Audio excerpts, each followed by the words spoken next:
लोणचं देऊ तुला? थोडस घे रे, मी आणते थांब 1 मिनिटात. तुम्ही तुम्ही इथे कुठे होतात तुम्ही?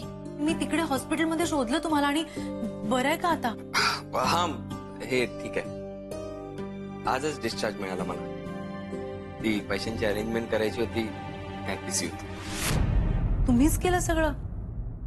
हो, मग कोण करणार? मी मदत केली असती ना तुम्हाला.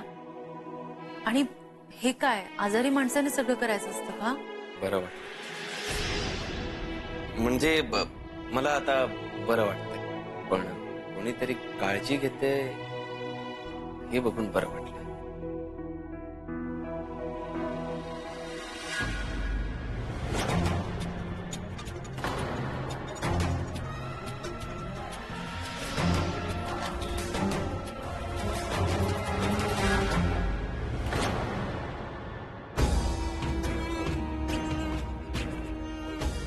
हायला तन्मय शेठ तुम्ही इथं कुठे? मी ते नाम्या, तू ओळखतोस यांना? अहो यांना कोण कसं विसरणार. मी पुण्यात एका हॉटेलात काम करत होतो ना, तिथं नेहमी यायचे.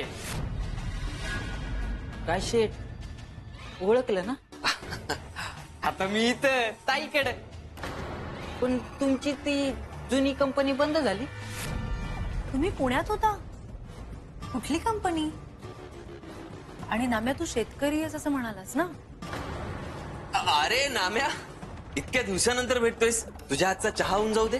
अद्रक मार्केट आणतो आणतो आता आणतो शेठ. किती खुश झाला तो. जग काय छोट आहे ना.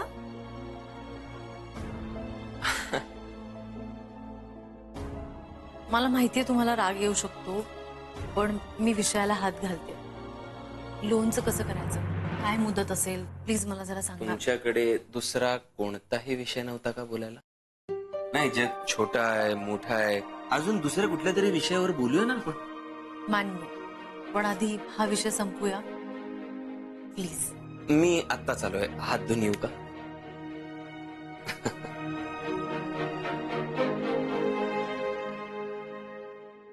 हे तू काही घेतलं नाहीस? तुझे दमदमादम कान छोडूंगा तुझे दमदमादम दमदमादम दमदमादम.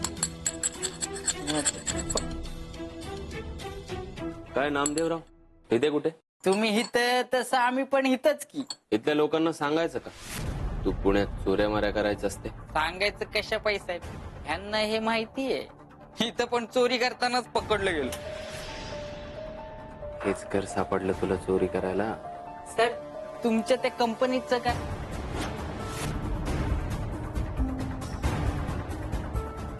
कुणाला कळतं का म्हणे? आहे म्हणजे तुम्ही पण आमच्या सारखेच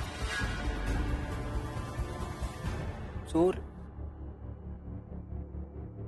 नाम्या, जगात अनेक माणसं एकच धंदा करतात, फक्त पद्धत वेगळी असते. मी तुझ्यासारखा चिंदी चोर नाहीये.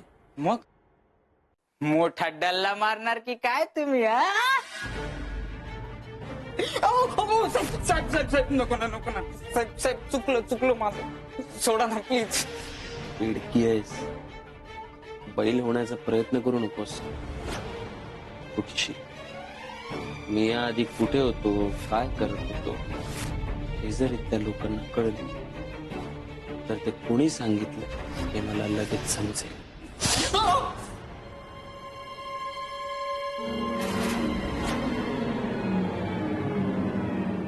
काही केलं नाही अजून.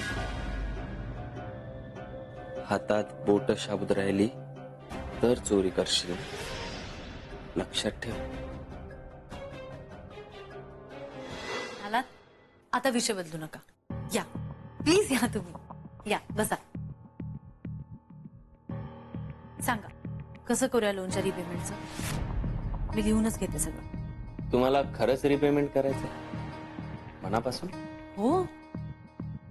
ठीक आहे, मग तुम्ही माझ्यासोबत पिक्चरला चला.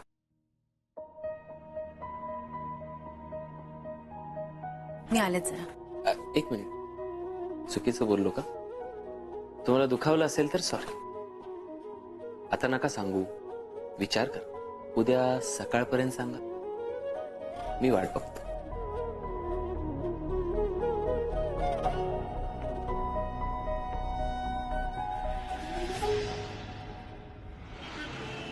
यावेळी ना वत्सलाबाई, मी तुम्हाला माझ्याबद्दलच्या तक्रारीला काही जागाच ठेवली नाहीये. तुमच्या मुलाचं लग्न कसं ठरत नाही ना तेच बघते मी. एक उत्तम स्थळ आणलंय आणि हो, तुम्ही म्हणालात ना त्याप्रमाणे मुलीच्या वडिलांच्या सगळ्या ऍसेट्स आणि त्यांची सगळी प्रॉपर्टी त्याची लिस्ट करून प्रिंटच काढून आणले. ते बरं केलं, कारण लोक काही बोलतात. हो, खरी ऐपत कागदावरच कळते. खरंय. ही बघा, ही मुलगी आहे की नाही सुंदर? घरचं गडगंजा आहे हं. जास्त शिकलेली नाहीये, पण त्याने फारसा फरक पडत नाही. राहतात कुठे ही मंडळी? ठाण्यात राहतात. भांडुपला यांची फॅक्टरी आहे आणि बदलापूरला एक फ्लॅट आहे. चार गाड्या आहेत हं यांच्या. आणि मुख्य म्हणजे मुलगी एकुलती एक आहे. जावयासाठी बाप काही वाटेल ती मदत करेल. लिहून देते मी तुम्हाला.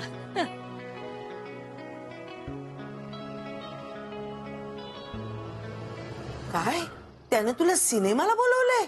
हो, डेटवर? हाय शपथ. मग काय, वेळ नाहीये माझ्याकडे या अशा फालतू गोष्टींसाठी. अगं ताई, अशा वेळेला जायचं असतं ग. हे बघ, तन्मयच्या काही वेगळ्या अपेक्षा असतील ना माझ्याकडून, तर मी त्यांच्याशी पण संबंध तोडणार आहे. वरदशी तोडले तसे. आरू, हो आत्या. ताई काय चाललंय तुझं? त्यांनी फक्त सिनेमासाठी विचारलं ना, त्यात एवढं काय चिडायचंय? आणि संबंध तोडण्यासारखं तर काहीच झालं नाही. त्यांनी आपल्यासाठी एवढं ते या अपेक्षेने केलंय का? अप्पू, माझं हेच म्हणणं आहे की अशी परतफेड नाही करणार आहे मी. अगं आरू, तू स्वतःच काय ठरवतेस सगळं? त्याने फक्त सिनेमा बघायला बोलवलंय ना, मग जाऊन तर बघ. अगं कित्येक वर्षात सिनेमा बघितलेला नाहीयेस तू. आता तू हिला काय विचारतीयस? आपण डिरेक्ट तन्मयला फोन लावूया आणि सांगूया ती येते. जास्त शहाणपणा करू नकोस. असं काही करणार नाहीयेस तू. मग तू सांग, हा, आणि सांग त्याला की मी येते म्हणून. मग नाही तर आम्ही करू. अगं तू हिचं काय ऐकतेस आत्या? मला ना काही समजतच नाही तुला. नाही, बस, काही बोलायचं नाहीये. आता बोलणी झालीच म्हणून समजा. तुम्ही एकदा तुमच्या लेकाशी बोलून घ्या, मग पुढचं सगळं करायला मी मोकळी. तन्मयला विचारायची काही गरज नाहीये.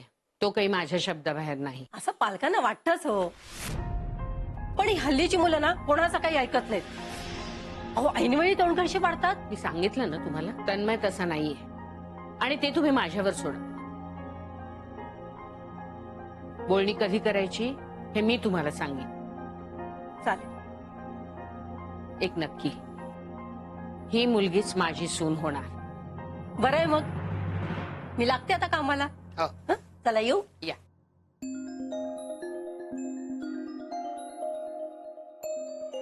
अरे, आलास तू?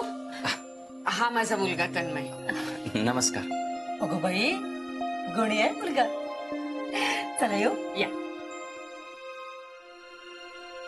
अरे, केव्हाची वाट बघतेय मी तुझी.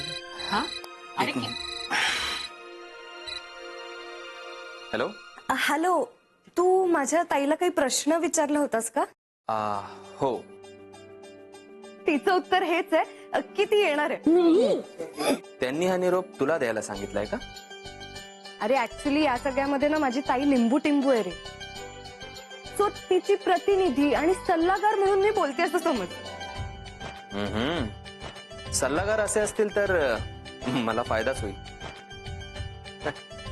ठीक आहे, मी उद्याची वेळ कळवतो. यो बाय. बाय. घरी आलास तरी काम सुरूच आहेत का तुझी? अगं नाही, चल असंच. जरा. हे काय झालं? ते अगं बसमध्ये खूप गर्दी होती, थोडस खर्च केलं. तुम्ही वेड्या आहात का दोघी? आत्या, तुला काय झालंय?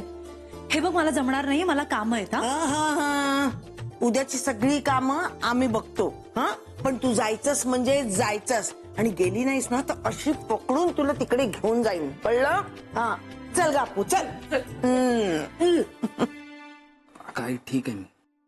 तू बाहेर गेलास की घरी परत येईपर्यंत जीवात जीव नसतो माझ्या. तुला मी सदा एक फोन करायला सांगितलं, तेवढं सुद्धा जमत नाही तुला. आई अगं कामाच्या गडबडीत राहून जात. काम काम काम. उद्या आता कोणाला भेटायला जाणार आहेस? नाही असं काही नाही. फोनवर बोलत होतास काहीतरी. हा अच्छा ते छोटस काम आहे. छोटस काम. या कोण होत्या? म्हणजे आई तुझं सॉलिड आहे म्हणजे पटकन मैत्रिणी बनतात तुझ्या. कधी बघितलंस मला मैत्रिणींबरोबर? मैत्री वगैरे काही नाही. मग माझी काम असत. अगं मग मला सांगायचं ना, मी केलं असतं. नाही, हे काम मलाच करायला हवं. उगीच भलत सलत व्हायला नको. असं कोणतं काम होतं? आणि या होत्या कोण? मध्यस्थ आहे. मध्यस्थ? लग्न जमवायला मध्यस्थ लागतो ना. कोणाचं लग्न? तुझं. या वर्षी पौष महिन्यानंतर चांगला मुहूर्त बघून तुझं लग्न करून टाकायचं. काय? मी हे ठरवलं. आई अचानक लग्न वगैरे काय? का? आई मला का नाही सांगितलंस? तुला काय सांगायचं? तुझ्या लग्नाचा विचार मी नाही करणार तर कोण करणार? हो आई, पण माझेही माझ्या आयुष्याबद्दल काहीतरी प्लॅन्स असतीलच. हो, मग लग्नाचाही प्लॅन असेलच ना. आई एवढी घाई कशाला? सगळ्या गोष्टी वेळच्या वेळीच व्हायला हव्या. आपल्याही नकळत वय पुढे निघून जात असत. तू असे परस्पर ठरवलेलं मला नाही पटलं. काय म्हणालास? मी घेतलेला निर्णय तुला मान्य नाही? आई अगं ती अनोळखी मुलगी, मी लग्न कसं करू तिच्याशी? उद्या लग्न कर म्हणते मी. ओळख होईल ना तिच्याशी. मला असं लग्न नाही करायचंय. असं म्हणजे प्रेमात पडलास कोणाच्या? आई अगं तसं नाहीये, पण तरी प्लीज. थांब तन्मय.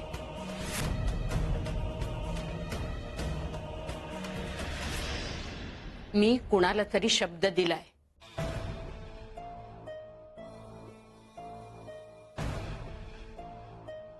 आई आपलं काय राजघराणं आहे का? शब्द दिला तर पाळायलाच हवा. 2 राज्य एकत्र करण्यासाठी लग्न झालंच पाहिजे. प्लीज आई, आता असं नसतं. प्लीज त्यांना कळव की माझ्या मुलाने नकार दिलाय, संपला विषय. आणि आता तू शब्द दिलास म्हटल्यावर मी काय आयुष्य देऊ माझं? Come on I please. तू मला मान खाली घालायला लावणार आहेस?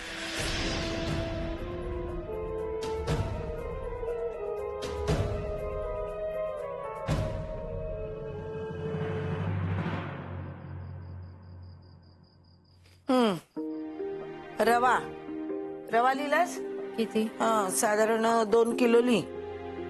आणि पोहे पण ली 2 किलो. अगं आमसूल संपलेत, 1/2 किलो ली, अर्धा किलो ली नाही तर. आणि तांदूळ. अगं हो, ते सॅम्पल पाठवलं होतं ना रतननी तांदळाचं. काय बाई त्याचं नाव होतं? इंद्रायणी. हा इंद्रायणी. तो छान आहे तांदूळ, तोच मागवूया. पोतं मागवूया नाही. आणि चांगला शिजतो अगं. मेंबर्सनी पण सांगितलं ना. ते तू त्या रतनला सांग का. आणि ओळख नाही, पाळख नाही. आणि रतनची तन्मय, अशी अचानक कशी जाऊ पिक्चरला? तू अजूनही तेच घेऊन बसलीस? आत्या ऐक, या गोष्टींना अशा आग्रह करून नाही होत. आतून वाटलं पाहिजे ना, मनातून. आतून मनातून वाटलं पाहिजे म्हणजे कसं? आरू, तू तुझ्या वयाच्या एका मुलाबरोबर फक्त फिरायला जातीयस. त्यात काय एवढं? तुला काय त्याच्याबरोबर पळून जा म्हणून सांगितलं? जरा बाहेर पड, नवीन माणसांना भेट. अगं नवीन माणसांना भेटलीस ना तो मूड बदलेल तुझा. 1 मिनिट. म्हणजे आता माझ्या मूडला काय झालंय? हो का? मग आरशात बघा जरा. असा गंभीर चेहरा केलेला असतो. काय वाकडा तिकडा चेहरा करतेस आरू.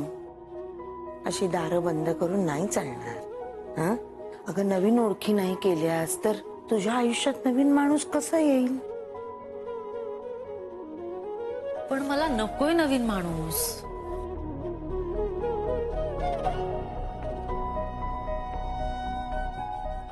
आरू, तू आमच्यासाठी असा निर्णय घेतेस हे कळतंय आम्हाला.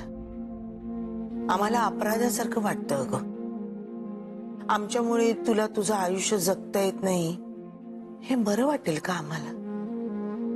आणि आरू, आयुष्यामध्ये आपलं असं कोणीतरी लागतं. बघ आरू, काहीतरी वेगळं चांगलं घडतंय.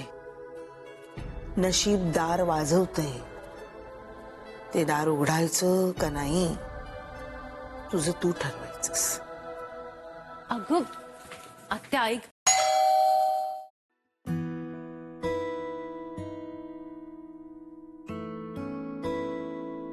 कुठे गेला होतास?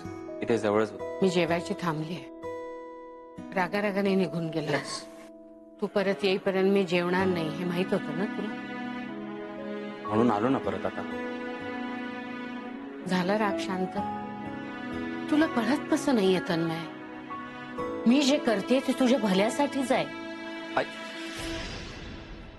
आई आपण शांतपणे बोलणार असू तर मला तुला 4 गोष्टी सांगायच्या. आता आणखीन काय बोलायचं बाकी राहिलंय? मी काय बोलते ते तू ऐकतच नाहीयेस. आत्या खरंच या सगळ्या गोष्टींसाठी वेळ नाहीये माझ्याकडे. अगं आपला आग्रह. असू दे ना, असू दे आग्रह. काम धंदे करणारे एक एकटे जगतात का?